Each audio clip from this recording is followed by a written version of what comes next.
다양한 장르의 책을 두루 섭렵하는 시간입니다. 북구북구 북튜버 이시안 씨, 북칼럼니스트 박사 씨와 함께합니다. 안녕하세요. 네, 안녕하세요. 자, 오늘 읽어볼 책 우리 이소연 작가가 굉장히 곤혹스러워했던 500페이지가 넘는 장편 소설입니다.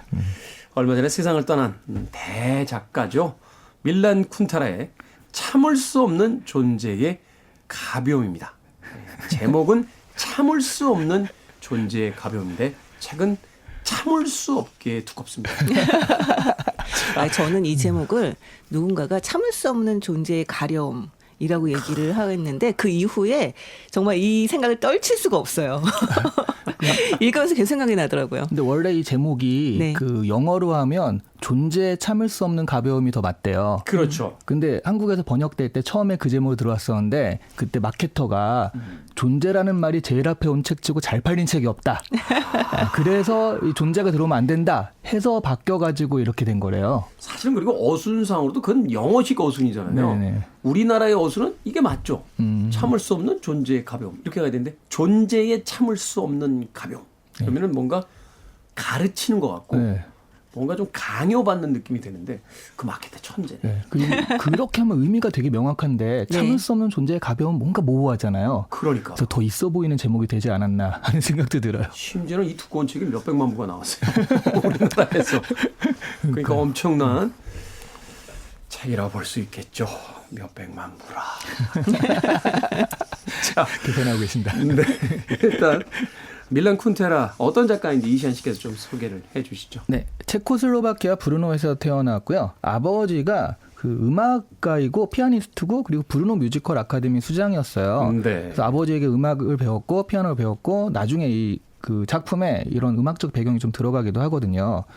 1948년에 브루노에서 중등 교육 과정을 마쳤고 그때 프라하 카레 대학교의 예술학부에서 문학과 미학을 공부하다가 그리고 공연예술 아카데미로 편입을 해서 들어갑니다. 영화학부로요. 네. 영화 기획과 희곡 창작을 했고요. 뭐 거기서 조교 활동을 하기 시작을 하는데 근데 1950년에 반공산당 활동이라는 죄목으로 공산당에서 추방을 당해요.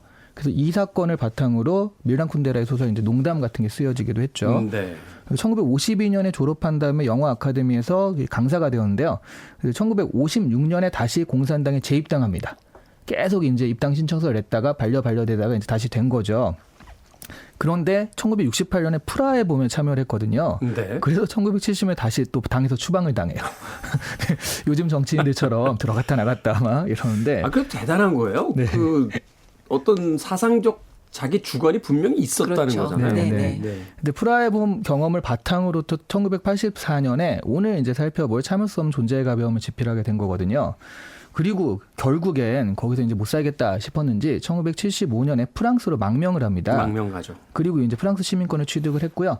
원래는 체코어로 글을 썼는데 이때부터 프랑스로 간 다음부터는 프랑스어로 글을 썼거든요. 대단한 작가예요. 이게 남의 네, 나라로 네. 소설을 그렇죠. 부럽죠. 더군다나 그 하루키처럼 문장이 아주 단촐한 게 아니라 이 네. 쿤데라의 문장 굉장히 형이상학적인데 그거를 네, 네. 프랑스어로 썼다는 네. 거. 그리고 자기가 직접 쓴 예전에 체코어로 쓴 것도 자기가 프랑스어로 스스로 번역을 해요. 그래서 밀란 쿤데라도 나는 원래 프랑스 소설을 분류돼야 한다라고 말하고 있기도 하고요. 프랑스에서 살고 프랑스어로 썼는데 프랑스 네. 배경으로 왜 이거를 체코 소설이라고 얘기하냐 이렇게 되는 거죠. 네. 근데 나중에 이제 그 원래는 쿤데라 저작이 공산 정권이 붕괴되기 전에, 그러니까 1989년에 벨벳 혁명 일어나기 전까지는 모국 체코슬로바키아선 금서로 지정이 되었거든요. 네. 그러다가 이제 체코에서 이제 이 사람이 세계적으로 엄청 떴잖아요.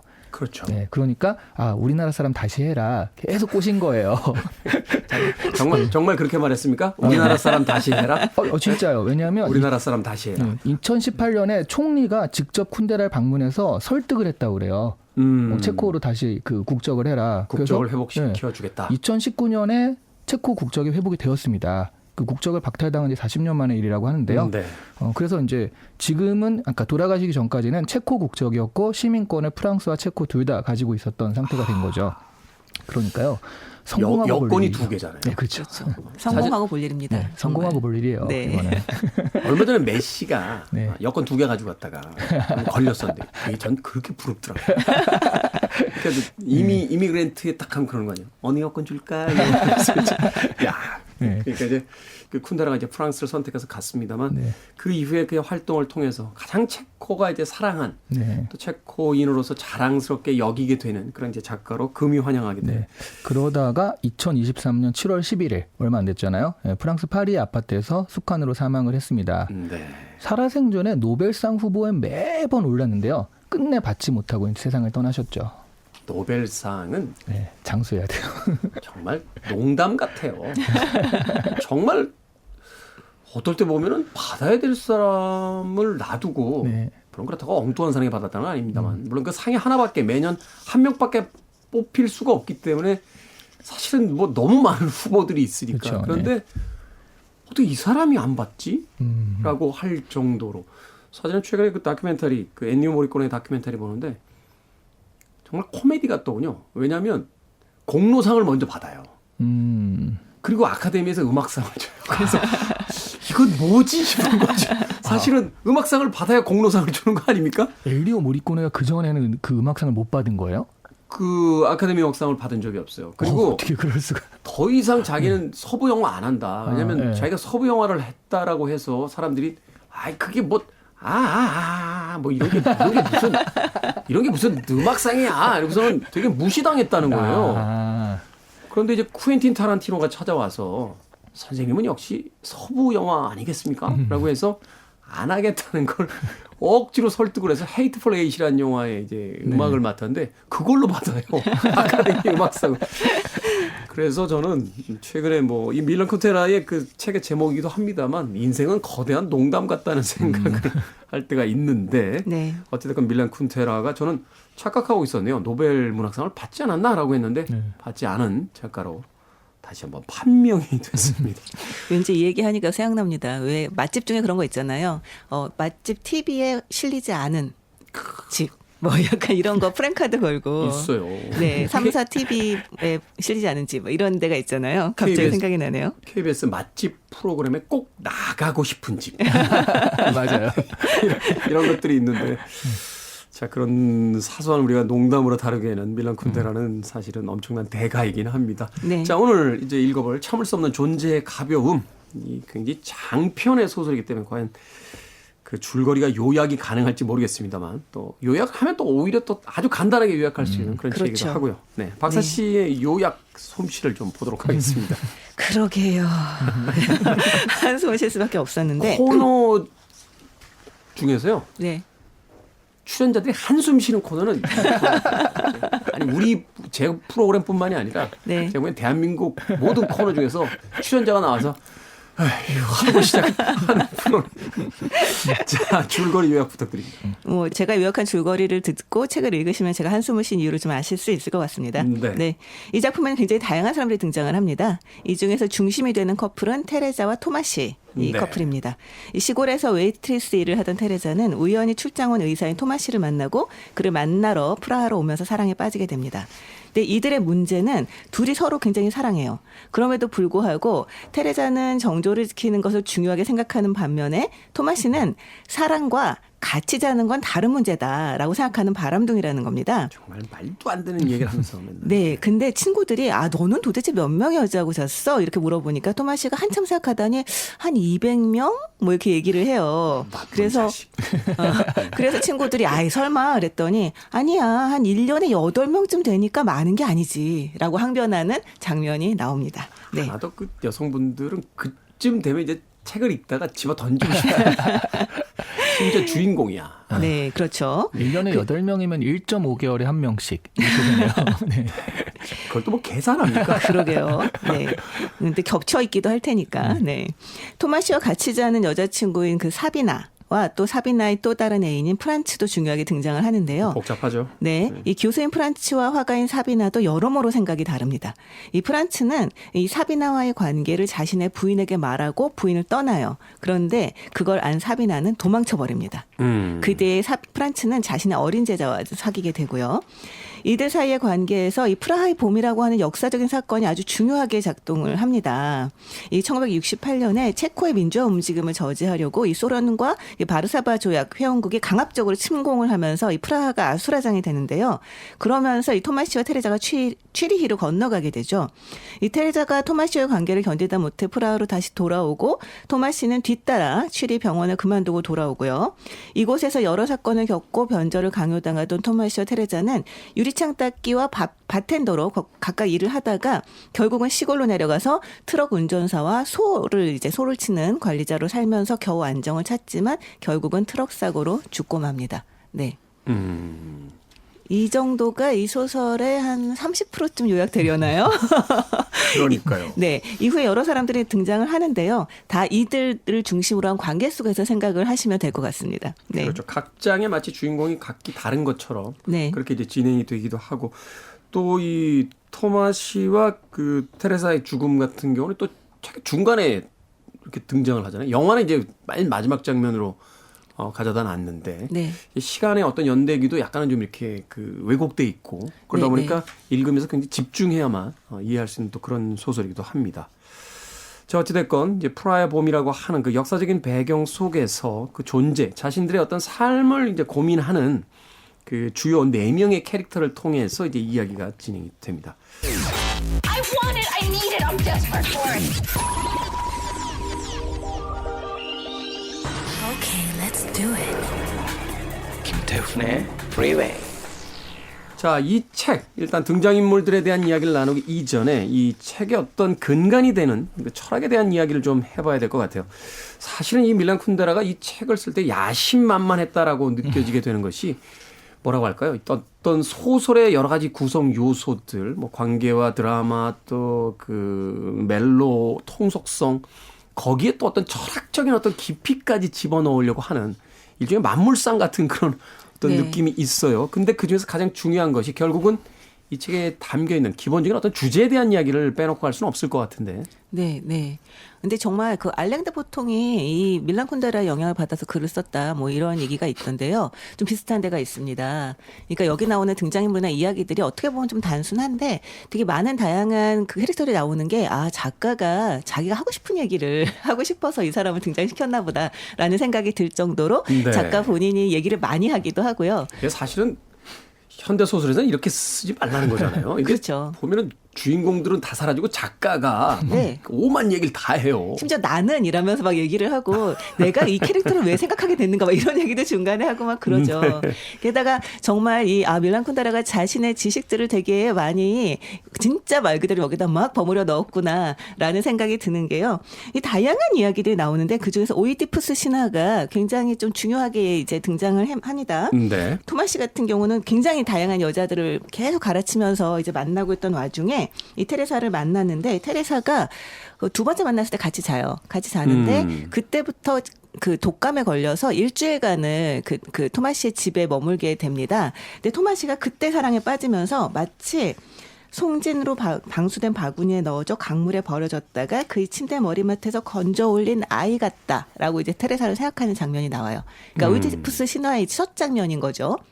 그래서 토마시가 오이디푸스 신화를 굉장히 좀 관심을 기울이고 생각을 하게 되다가 그 다음에는 자기네 이제 그 체코의 상황 속에서 정말 그 자국의 공산주의자에서 아주 순진하게 공산주의를 막 지지를 하다가 결국 소련의 범죄를 저도 모르게 도왔으면서도 결국은 책임지지 않으려는 그런 이제 사람들에 대해서 또 생각을 하게 돼요. 그래서 네. 그들을 비판하는 글을 잡지에 싣게 되는데 그 내용 때문에 이제 소련의 그 미움을 사게 됩니다. 그래서 결국은 이제 병원에서 이제 잘리고 맞아요. 시골로 갔다가 결국 이제 유리창 닦기인가요? 유리창 닦기가 됐다가 그 다음에 이제 그 트럭 운전사로 다시? 하다가 트럭 운전사로. 네 그런 이제 노동을 하면 살게 되죠. 근데 그러면서도 토마시가 그들을 벌해야 한다는 생각에는 반대를 합니다. 그러면서 자신이 한 일이 무엇인지 모르는 사람들을 벌주는 것은 야만적인 짓이다라고 얘기를 하는데요. 그 말을 그 토마시의 아들인 시몽이 그 말을 듣고 예수가 한 말을 떠올려요. 저들을 용서해 주십시오. 저들은 자기들이 한 하는 짓을 알지 못합니다라는 말을 떠올리게 되고요. 이게 십자가에 매달려서 하신 이야기죠. 네. 그러니까 결국은 토마시의 무덤 비석에 그 시몬이 이렇게 씁니다. 그는 지상에서 하느님의 왕국을 원했다라고 쓰는데요. 토마시가 그런 말을 원하지 않았을 걸 알면서도 쓰게 되죠. 이런 식으로 뭐 신화라던가 철학이라던가 이런 것들이 막 같이 섞여서 돌아가고 그리고 여기서 연상되는 다른 이야기가 나오고 거기서 또 다른 이야기 연상이 되고 이런 방식으로 이제 소설이 엮여져 나가는 그런 형태입니다. 대단한 이야기꾼이에요. 네. 네, 이런 분들 꼭 있어요. 맞아요. 제가 얼마 전에 그 김정은 교수님, 그 문화 심리학 하시는 그분하고 저녁을 같이 먹었는데 정말 둘이서 음식은 조금 먹고 하루 종일 떠들다 갔어요. 제가 어저께 서점 갔다가 그분이 최근에 낸 신간을 봤거든요. 네. 1000페이지가 넘어요. 1000페이지가. 깜짝 놀랐습니다. 그 줄이느라고 되게 힘드셨대요. 분량 줄이느라고. 그 분량 줄이는 게 일이었어라고 하시는데. 아니 두 분이 만나면 도대체 누가 얘기를 합니까? 아니 저는 정말 그 얘기를 들으니까 왠지 왜 정치인과 기자와 누가 만나면 누가 밥값을 내느냐 뭐 이런 농담이 생각이 나네요. 근데 저도 이제 말을 좀 하는데 제가 좀 말을 많이 하면 화내죠. 자기가 박사고 교수고 자기는 대가인데 왜 자기한테 더 말을 많이 하냐고 화를 냈어요. 네. 그 처음에 이제 물어보신 게 이런 많은 것들 가운데 도대체 무슨 얘기를 하고 싶은가. 이게 그러니까요. 사실은 독자들도 엄청 궁금할 거예요. 네. 아니 너무 산만하고 갑자기 딴 얘기 나오고 그러니까. 근데 이거는 제가 보기엔 굉장히 명확하긴 하거든요. 그러니까 계속 가벼움과 무거움의 이분법적 구도예요. 네. 여기 주인공도 그렇고 그리고 그렇죠. 주인공들의 삶도 그렇죠. 네, 그리고 네. 또 각각의 캐릭터가 상징하는 삶도 그렇고 네. 그 각각의 캐릭터의 삶 속에서도 또 그 개별적인 무거움과 가벼움이 있고. 그리고 서브 주인공이라고 할 수 있는 프란츠와 사비나의 이야기도 알고 보면 무거움과 가벼움의 대립이잖아요. 사실은 이제 참을 수 없는 존재의 가벼움을 거론하게 되는 게 이제 사비나의 이야기니까요. 네네. 그러니까 여기가 이제 기본적으로 니체의 영혼회귀 사상을 바탕으로 딱 써 있는데 그렇게 보면 무한대로 반복되는 삶이라는 거잖아요. 그 안에서의 이 삶이라는 건 엄청 무거운 거고요. 근데 한순간 피었다가 지는 인생은 그래서 한없이 가벼운 것일 수밖에 없잖아요. 근데 이 아름다움이나 찬란함 그것은 한순간이어서 빛이 나는 거지 그게 영원히 반복된다면 그 의미가 퇴색이 될 것이다라는 거죠. 그래서 그러니까- 여기는 결국 가벼움이라는 것이 그 나쁜 의미로 쓰이는 게 아니에요. 네, 네네. 네. 어. 그러니까 만약 그렇다면 이제 무거운 사람끼리 결합하고 여기도 보면 뭐 테레자라든가 프란츠라든가 이렇게 하면 무겁고 사비나와 이렇게 하면 가볍고 딱 맞는데 그렇지 않거든요. 그러니까 역사나 시대라는 무거움 앞에 인간은 한 번 살고 간다는 가벼움의 미학이 있기 때문에 이 밸런스가 맞는 것이 아닐까. 그래서 우리가 이런 조화라든가 이런 인생을 살아갈 수 있는 게 아닐까라는 것들을 계속 얘기하는 것 같아요. 이야기 도중에 그 베토벤의 일화가 나오는데 그게 저는 네. 굉장히 재밌었거든요. 이 토마스가 취리히에서 다시 이제 프라하로 돌아가야 된다라고 하니까 이제 말립니다. 주변에서 가지 마라 위험한데 얘기를 하는데 그래야만 한다라는 이야기를 해요. 근데 그 그래야만 한다라고 하는 게 토마시는 그 베토벤의 그 음악에 나오는 구절을 이제 인용을 해서 이야기를 합니다. 그런데 그 베토벤 일화니까 재밌는 게 베토벤이 그 그래야만 한다라고 하는 굉장히 무거운 말을 어떻게 자기 음악에 넣었는가라는 그 에피소드에서 네. 베토벤이 친구한테 돈을 빌려줬대요. 그 돈을 돌려줘. 그러니까 아니 꼭 줘야 돼? 이러니까 그래야만 해. 라고 이야기를 하면서 그걸 가지고 음악을 만들었다가 그 가벼운 음악을 만들었다 그걸로 나중에 이제 작곡을 하게 된 에피소드가 나옵니다. 네. 그것만 보더라도 사실 가벼움과 무거움이라고 하는 것은 이를테면 누구는 가벼운 사람, 누구는 무거운 사람 이렇게만 말할 수도 없는 게 또 그 안에서 가벼운 게 무거운 걸로 바뀌고 무거운 게 또 가벼운 걸로 바뀌고 이게 마치 춤트지 요종을 치고 있는 거죠. 갑자기 그 박사 씨가 이야기하시니까 그 음악은 아닙니다만 앞으로 이제 베토벤 음악 들을 때마다 그래야만 해 그래야만 해 이렇게 들릴 것 같아요.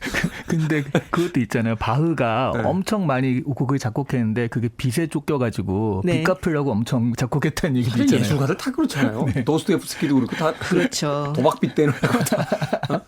어찌됐건 오늘의 이 장황한 책에 대한 이야기들 중에서 머릿속에 남겨갈 것은 그래야만 해만 남지 않을까 하는 생각이 드는데 결국 이제 그런 이야기들을 하잖아요. 인간의 삶이라는 건 단선적이고 네. 결국 그래서 한 번뿐이라는 건 의미가 없다.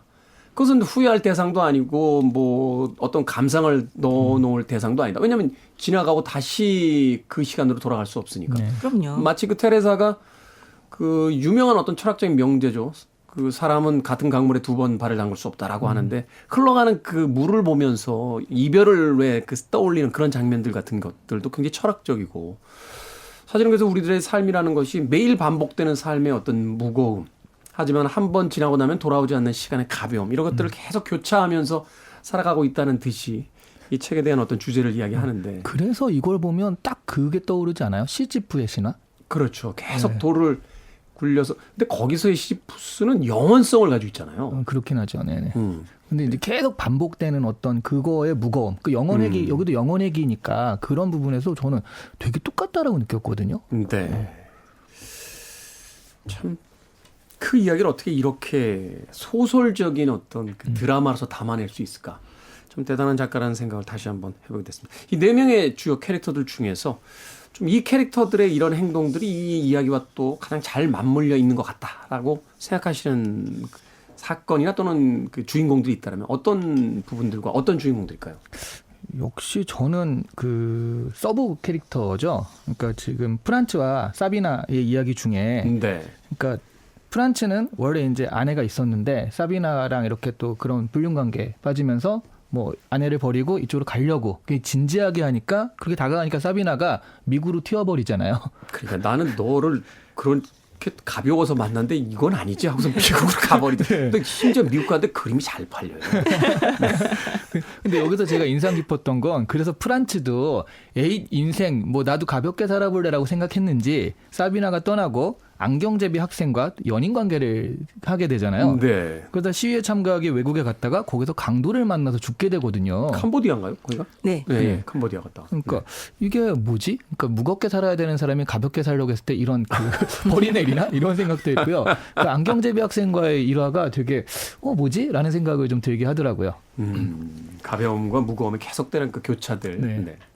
저는 여기서 거의 정말 너무 중요하지 않은 캐릭터 한 명의 이야기를 보면서 되게 재밌다고 생각했던 게 뭐였냐면 잡지사의 주간이 한 명이 나와요. 네. 그러니까 처음에 이제 그 반항하는 의미에서 그러니까 그 토마시의 글을 실었던 잡지사의 주간이었죠.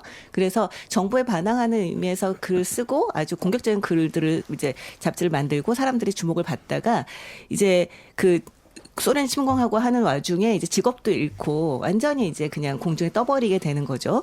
그러면서 이렇게 많은 주목을 받다가 아무도 자신을 주목하지 않는 삶에 굉장히 좀 비참함을 느낍니다. 그런데 이 사람이 자기 이제 이를테면 그 반정부적인 활동들을 하면서 비밀 경찰의 그 감시를 받게 돼요. 그래서 비밀 경찰이 도청하고 그다음에 감시하고 이 사람이 미행을 붙이고 합니다. 그러니까 이 사람은 누군가에게 주목받고 있다는 것을 행복해합니다. 그런 이야기가 나와요. 짧게. 근데 관종이라고 할 수 있죠. 한마디로. 네. 심지어 비밀 경찰에게 관심을 받고 있는데 너무 좋아. 너무 좋아해. 너무 좋아. 그런 장면이 나오거든요. 네. 그 아주 짧은 얘기인데 저는 그걸 보면서 정말 사람들은 너무나 다르고 이것에 대해서 단선적으로 평가할 수 있는 건 아무것도 없구나라는 게 좀 실감이 났어요. 예전에 그 유명한 영화죠. 선셋대로인가요? 거기 보면 잊혀진 스타가 결국은 자기의 그 정부인 한 남자를 죽이죠. 그리고서는 살인 사건이 벌어지니까 막 경찰하고 언론이 막 신문기자들 와 있는데 너무 좋아하면서 2층에서 계단을 너무 우아하게 내려가는 거예요. 질문 받겠습니다. 막 이런 표정으로. 근데 마치 그런 어떤 그 사람들의 관심 속에서 관심이 없을 때 그 좌절감을 느끼는 어떤 현대인들에 대한 이야기도 그 에피소드에서 이제 담겨져 나오고 저는 사실 여기 등장하는 강아지도 굉장히 인상적이에요. 카렌이 너무 인상적이죠. 그렇죠. 네. 다리를 절게 되고 나중에 이제 암에 걸렸다는 그 판정을 받게 되는데 그런 이야기들 아주 그 사소한 어떤 일상에서 발견할 수 있는 사람들의 모습을 통해서 우리의 삶에 대한 어떤 깊이를 이제 관찰해내는 그 대가의 어떤 솜씨가 또 유감없이 펼쳐집니다. Free your mind. I want to break free. Are you free? I'm free. So let the freeway. We're riding on the freeway. Freeway. 빌보드 키드의 아침 선택 KBS 2라디오 김태훈의 프리웨이 북구북구 박사씨 이시안 씨와 함께 얼마 전 세상을 떠난 타계한 밀란 쿤데라의 참을 수 없는 존재의 가벼움 읽어보고 있습니다. 셔데이의 Hang on to your love 듣고 왔습니다. 자, 이 책을 읽어 나가면서 드는 우리 일상 또는 삶에 대한 어떤 생각이 있다면 어떤 것일까요? 이 쿤데라는 사실 가상의 공간 속에 하나의 그 신으로서 이제 등장해서 캐릭터들을 만들어 놓고 또 자기가 그 직접 개입해서 마치 나레이션을 하듯이 이런저런 이야기들을 이제 던져놓고 있습니다. 책을 읽어 나가면서 이제 결국 생각하게 되는 건 우리들의 삶으로 이제 돌아와서 하루의 일상 또 인생에 대한 이야기를 하게 되는데 흥미로운 게 바로 그런 거죠. 앞서 이야기한 것처럼 행복이라는 것은 결국 어떤 좋았던 상태를 계속 반복하고자 하는 욕망인데 삶이라는 거는 결국 끝이 있는 직선으로 이루어져 있기 때문에 우리들의 어떤 삶의 모습은 바로 거기에서 이제 발생한다. 이런 어떤 이야기를 합니다. 잘 읽은 거죠, 제가? 네. 뒷부분에서 아까 그 까레닌 얘기하셨는데요. 까레니 개 이름이죠. 네. 그 개가 토마시와 그 테레사의 이 여정을 다 쫓아다니면서 살던 애였는데 마지막에 시골에서 굉장히 행복하게 이제 말년을 보내게 됩니다. 물론 네. 암으로 죽기는 합니다만. 근데 그러면서 계속 자신만의 루틴을 지키면서 그 루틴 속에 이제 테레사와 토마시를 이제 끌어들이게 되고 그러면서 테레사가 이 루틴, 그러니까 이 까린이 만드는 루틴 속에서 행복을 느끼게 돼요. 네. 그러면서 행복은 정말 반복이 아닌가라고 생각을 하는 장면이 나옵니다. 이제 그런 면에서 저는 마지막에 이 토마시와 테레사 결국은 마지막에 이제 행복하게 됐다고 생각을 하는데요. 저는 그게 참 약간 씁쓸하면서 재밌다고 생각했던 게 뭐였냐면 이러니하기도 하죠. 네, 이들이 굉장히 팽팽하게 서로 입장이 다르잖아요. 그 사랑에 대한 입장이 다른데 나중에 이들이 결국은 어우러지게 되는 게 뭐냐면 토마시가 늙어요. 늙고 모든 걸 잃죠. 사회적인 어떤 그 또 생물학적인 것들도. 네, 그러면서 다른 여자들을 만나지 않게 됩니다. 체력적으로 떨어지고 늙고 이러면서. 옛날에 쇼펜하워가 네. 이 나이 들어서 네. 욕망이 없다는 것만으로 무조건 존중해야 된다고 그랬어요. 또 한편으로 테레사는 그 지방에 내려가서 거기에 아주 순박하고 좀 편안한 시골 농부하고 또 바람이 납니다. 네. 근데 이제 그 토마시가 알지 못하게 사귀고는 있습니다만 바람이라고 할 정도의 그런 건 아니지만 약간 썸 타죠. 썸을 타죠. 근데 정말 그러면서 이제 어떻게 보면 테레사도 이 사랑과 이런 이제 토마시와의 사랑과는 다른 형태의 이제 관계에 대한 또 그 경험을 하게 되는 거죠. 네. 이렇게 아주 팽팽했던 둘의 차이가 이런 방식으로 이제 가운데로 모이게 되면서 행복을 간극이 느끼는 좁혀지고. 그런 과정을 보면서 정말 입장 차이가 이렇게까지 크다면 한쪽의 입장에 맞추는 것은 불가능하고 결국은 그 양쪽 다 서로가 서로 어떤 뭐 상황이든 뭐든 간에 서로에게 가까이 다가가려는 노력이 필요한 게 아닌가라는 생각을 했어요. 근데 굉장히 거기서 또 아이러니한 게 그 두 사람이 가장 완벽한 행복의 순간을 누릴 때 교통사고로 죽어요. 맞아요. 그리고 사비나가 그 소식을 딱 듣고 둘은 정말로 사랑했구나라고 하는 걸 깨닫는 이 장면이 나오죠. 네. 그러니까요. 결국 이 밀란 쿤데라가 그 삶을 쳐다보고 있는 어떤 그 세계관이라고 해야 될까요? 결국은 무엇이든 오래 지속될 수 없고 무엇이든 한 상태에 오래 머무를 수 없는 그런 어떤 삶에 대한 그 약간의 허무함 같은 것. 근데 그것을 아주 젊은 나이에 이 작가로서 써내려갔다는 것이 참 대단하다는 또 생각을 해보게 됩니다. 근데 이게 그런 것 같아요. 그러니까 책 내내 가벼움과 무거움이 대립하다가 그러니까 가벼움이 무거움을 설득하고 무거움이 가벼움을 설득하려다가 결국에는 그냥 그게 안 된다라는데 그렇다고 화합하는 것도 아니에요. 그냥 공존하는 거죠. 네. 묘하게. 그러니까 이게 인생의 어떤 진리가 아닐까. 그 가벼움과 무거움이 왔다 갔다 하는 것. 그러니까 예전에 그 행복의 기원이라고 서은국 교수님이 네. 지은 책이 그러니까 진화론적 행복론인데 그 인간이 망각할 수 있는 게 굉장히 좀 좋은 거다. 그러니까 나쁜 기억력이 행복의 필수 조건이잖아요. 네. 그리고 행복한 것이 가령 뭐 복권에 100억이 당첨되는 것과 그 길 가다가 10,000원이 주운 것이 아주 큰 차이는 아니라는 거예요. 그건 아니다. 예. 교수님이 너무 제가 극단적인 비유를 들었군요. 네. 교수님이 근데 이제 100억이 있으면 아무래도 뭐가 좀 따라오니까 네. 그러니까 그런 너무 행복한 그 아드레날린을 가지고 평생 계속 살 수는 없고 그 인간의 몸이 못 견디니까 사실은 그게 금방 그 무감각해져 버리잖아요. 네. 그러니까 좋은 것들이 계속 반복되면 또 무감각해지잖아요. 그러니까 이게 행복과 불행이 왔다 갔다 해야지 행복의 소중함을 느끼고 인생이라는 것 자체가 또 어떤 의미를 가질 수 있다. 뭐 이런 식으로 좀 얘기를 할 수 있을 것 같은데 여기도 마찬가지로 그러니까 가벼움과 무거움이 공존하면서 인생이라는 것이 완성되는 것이 아닐까. 네. 우리 그 인생에 적용하자면 그렇게 좀 생각해 볼 수 있을 것 같아요. 네. 행복이라는 게 뭐 양이 아니라 결국 횟수다 이런 이야기도 네. 하잖아요. 그래서 네. 이 토마 씨하고 그 테레자의 관계와 대척점에 있는 게 어떻게 보면 사비나의 삶이라고 할 수 있는데요. 네. 사비나 같은 경우는 계속해서 배신하고 도망치는 것이 삶의 기조입니다. 정말 조금만 관계가 좀 무거워지려고 한다. 조금만 이렇게 뭐 좀 얽히려고 한다고 하면 계속 도망을 치고 계속 배신을 하면서 떠나게 되죠. 그래서 점점 더 체코와는 먼 곳으로 이제 가게 되는 얘기가 나오는데요. 그런 의미에서 본다면 이 공간이 또 의미하는 상징이 있을 것 같아요. 프라하, 또 스위스의 취리, 그리고 이제 미국 네. 이 그리고 뭐 캄보디아도 뭐 프란츠의 일화 속에서 나오긴 네. 합니다만 네. 공간성이라는 거. 네, 네. 그런데 어쨌든 사비나 같은 경우는 계속 반복을 이제 하면서 그럼 결국은 내 삶이 가려고 하는 것은 어떤 것인가라고 의문을 갖게 돼요. 그래서 이렇게 얘기를 합니다. 그러니까 그녀를 짓눌렀던 것은 짐이 아니라 존재의 참을 수 없는 가벼움이었다라고 얘기하면서 지금까지는 배반의 순간들이 그녀를 들뜨게 했고 그녀 앞에 새로운 길을 열어주고 그 끝에는 여전히 또 다른 배반의 모험이 펼쳐지는 즐거움을 그녀의 가슴에 가득 채워주곤 했다. 그러나 여행이 끝나면 어떤 일이 벌어질까? 부모, 남편, 사랑, 조국까지 배반할 수 있지만 더 이상 부모도 남편도 사랑도 조국도 없을 때 배반할 만한 그 무엇이 남아있을까? 라고 질문하게 됩니다. 배반할 게 있을 때 배반이 즐거운 거지. 그렇죠. 아무것도 배반할 게 없는데 너무나 가벼워지면 결국은 무엇이 남을까라는 질문을 또한 사비나의 관점에서 이 작가는 또 질문을 하고 있는 거죠. 가고 싶지 않은 회사가 존재할 때 안 가는 게 좋은 거지. 무인도에서 혼자 있는데 야 회사 안 가니까 좋다. 이건 야 아니라 이건 아니라 그렇죠. 먹지 말라고 하는 사람이 있으니까 몰래 먹는 게 짜릿짜릿한데 그렇죠. 먹어라 할 때는 오히려 먹고 싶지 않은 그 어떤 청개구리 네. 같은. 그 생각이 나네요. 그 모 작가가 소설을 가르치는데 소설을 가르치면서 절대 소설 못 쓰게 해야지 애들이 소설을 쓴다. 학생들이. 네.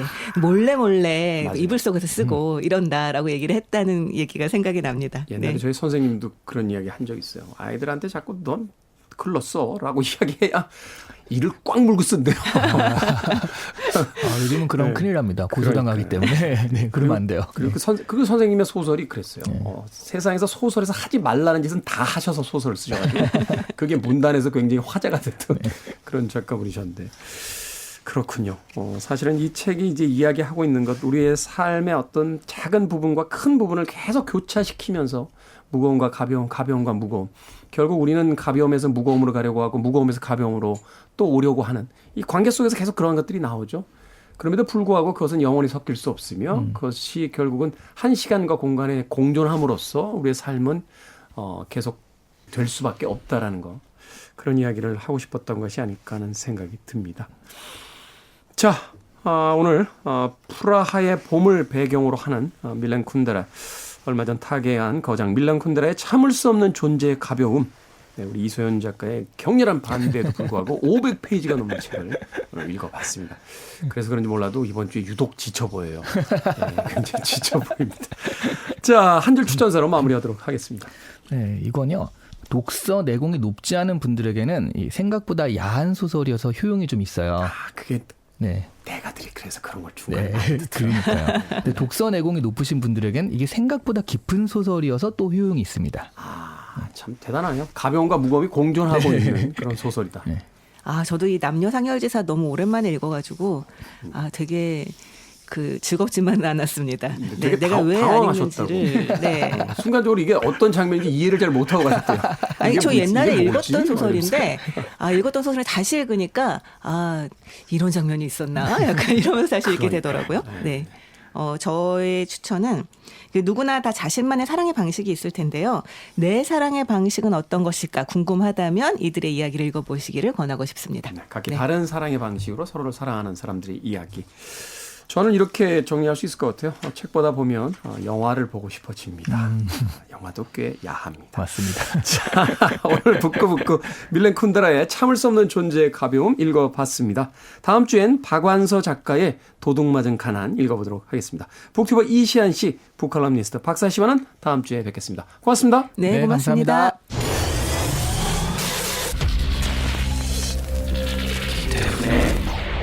Freeway.